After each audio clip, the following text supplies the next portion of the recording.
പ്രവാസ ലോകത്തെ വാർത്തകൾ.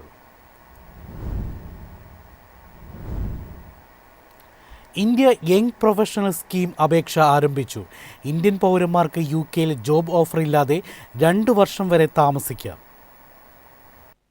ഇന്ത്യൻ പൗരന്മാർക്ക് UK-യിൽ ജോലി ചെയ്യാനും താമസിക്കാനും അവസരമൊരുക്കുന്ന ഇന്ത്യ യങ് പ്രൊഫഷണൽ സ്കീം 2026 രണ്ടാമത്തെയും അവസാനത്തെയും ബാലറ്റ് ഘട്ടം ആരംഭിച്ചു. അപേക്ഷകൾ സമർപ്പിക്കാനുള്ള അവസാന തീയതി ജൂലൈ 23 ഉച്ചയ്ക്ക് ഇന്ത്യൻ സമയം 1:30 വരെയാണ്. 2026ലേക്കുള്ള 3000 വിസകൾ അവശേഷിക്കുന്ന ഒഴിവുകളിലേക്കാണ് ജൂലൈ മാസത്തിലെ ബാലറ്റ് വഴി അപേക്ഷ ക്ഷണിക്കുന്നത്.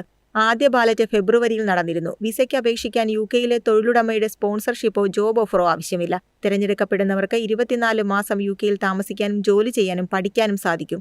ബാലറ്റിൽ പങ്കെടുക്കുന്നത് തികച്ചും സൗജന്യമാണ്. തിരഞ്ഞെടുക്കപ്പെടുന്നവർ പിന്നീട് £340 അപേക്ഷാ ഫീസും ഇമിഗ്രേഷൻ ഹെൽത്ത് സർചാർജും അടയ്ക്കേണ്ടതുണ്ട്. ഇന്ത്യൻ പൗരനായിരിക്കണം. 18-നും 30-നും ഇടയിലായിരിക്കണം പ്രായപരിധി. ബാച്ചിലേഴ്സ് ബിരുദമോ അതിന് തുല്യമായ യോഗ്യതയോ ഉണ്ടായിരിക്കണം എന്നിവയാണ് യോഗ്യതകൾ.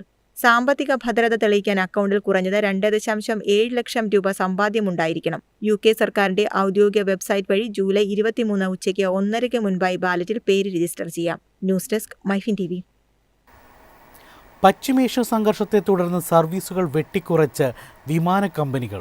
ദുബായ് യാത്രകൾ തടസ്സപ്പെടുമെന്ന് യാത്രക്കാർക്ക് മുന്നറിയിപ്പ്.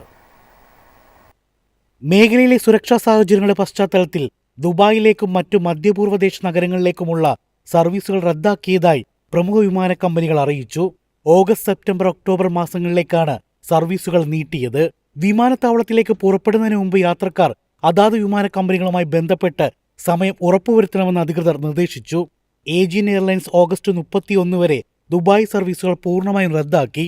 എയർ കാനഡ ടൊറന്റോയിൽ നിന്നും ദുബായിലേക്ക് ടെൽ അവീവിലേക്കുമുള്ള സർവീസുകൾ ഒക്ടോബർ 24 വരെ നീട്ടിവച്ചിട്ടുണ്ട്.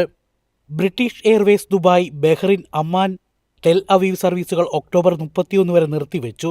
ദോഹ, റിയാദ് സർവീസുകൾ പകുതിയായി കുറച്ചു. കാത്തെ പസഫിക് ദുബായിലേക്കുള്ള സർവീസുകൾ ഒക്ടോബർ 24 വരെയും റിയാദിലേക്ക് ഒക്ടോബർ 25 വരെയും നീട്ടിവെച്ചു. യാത്ര റദ്ദാക്കപ്പെട്ടവർക്ക് ടിക്കറ്റ് തുക തിരികെ നേടാനോ സൗജന്യമായി തീയതി മാറ്റാനോ അനുമതിയുണ്ട്.